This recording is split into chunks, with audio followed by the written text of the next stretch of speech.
শুভ মকর সংক্রান্তি সবাইকে। আজকের দিনটি এখান থেকে শুরু করেছি। আমি তোমাদের প্রথমে দেখাতে চাইছি যে আমি এখন পুজো দিয়ে দিচ্ছি, আমি পুজো দিচ্ছি। আজকে তাড়াতাড়ি উঠে স্নান করতে হয়, তার অনেকটাই 4:30 বেজে গেছে এখন। আমি পুজো দিয়ে দিয়েছি, তোমাকে দেখাই। আমি পুজো দিয়ে দিয়েছি। ঠাকুরকে তো সব রকমের নাড়ুড়ো দিয়ে, আমার গোপালকেও সব রকমের নাড়ুড়ো দিয়ে ভোগ দিয়েছি। এখানে একটু তুলসী ঠাকুরকে ভোগ লাগিয়ে দিয়েছি, ওয়ান টাইমে দিয়েছি, কেন কি আমাদের এখানে অনেক বানরের উৎপাত আছে, তার জন্য কী থেকে কী করে বসবে, তার জন্য আমি এইভাবেই দিয়েছি। শুরু করার আগে তোমাদেরকে প্রথমে বলে রেখে দিই, আমার এই ব্লগটা যদি ভালো লেগে থাকে তাহলে please like, comment and share করবে। আর এখন যদি আমার চ্যানেলটি সাবস্ক্রাইব না করে থাকতো তো প্লিজ সাবস্ক্রাইব করবে। চলো দিনটি শুরু করা যাক।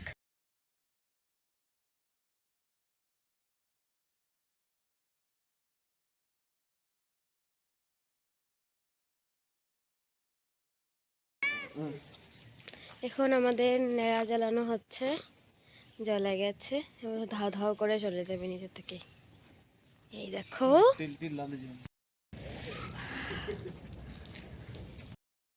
খাওয়া দাওয়া, আমরা এখন সবাই বসে এখানে খাচ্ছি। খাওয়া দাওয়া হচ্ছে আগুনের সামনে। এখানে আমি এই দুধ পুলির জন্য পিঠে করছি, আমার ছেলে এখানে বড়ই মাখছে। আর রান্নাবান্না মোটামুটি শুরু করে নিয়েছি, কেন কি রাত্রে মানুষ আসবে, তারপরে আমি দুপুরে আবার ঠাকুর এখানে রান্নাবান্না করবো, ঠাকুর এখানে ভোগ লাগাবো। তো আজকে অনেক প্ল্যান। এখানে দেখো বাসন্তী পোলাও করছি, এখানে টক, এটাতে সিঙ্গারা করছি, শাহী মালপোয়ার ব্যাটার করে রেডি করে রেখেছি, আর এটাতে দুধ পুলি করে রেখেছি। এইসব রান্নাবান্না চলছে। আমি এখন এখানে পায়েস আর লুচি মাখছি অনেকগুলি। আমি এখন কি বিকেলে আমি হনুমান মন্দিরে আজকে চারাবা দেবো এগুলি, তার জন্য দুপুরে রান্নাবান্না করে খাওয়া দাওয়া করে আমি এখন এইসব বানাতে বসেছি। আমি কি কি পিঠা বানিয়েছি সবগুলি সুন্দর করে তোমাদেরকে দেখাবো পরে। বড় মিলে লুচি করে বানিয়েছি, এখানে 180টার উপরে লুচি আছে, আর এইখানে পায়েস করেছি, সবাই যেন খেতে পারে। এই ড্রেসটা আমি আয়ের হাতে পরেছিলাম, আর আজকে পরেছিলাম।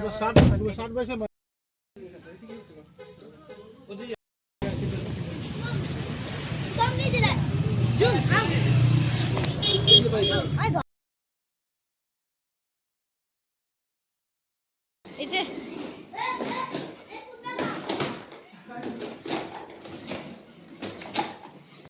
এখন সব কাজ করে এসে অল্প বসেছি, ছেলের স্কুলের ড্রেসও সব রেডি করে রেখে দিয়েছি, সরাও খেয়ে দিয়ে সবাই চলে গেছে। তো আজকের এই ব্লগটা এতটুকুই, টুকটাক ক্লিপস নিয়ে ব্লগটি হয়েছে। তাহলে কী বলবো, চলে বাই। টোটালি টায়ার্ড, দেখে বুঝতে পারছো আমি কীভাবে টায়ার্ড হয়ে গেছি। চলো বাই।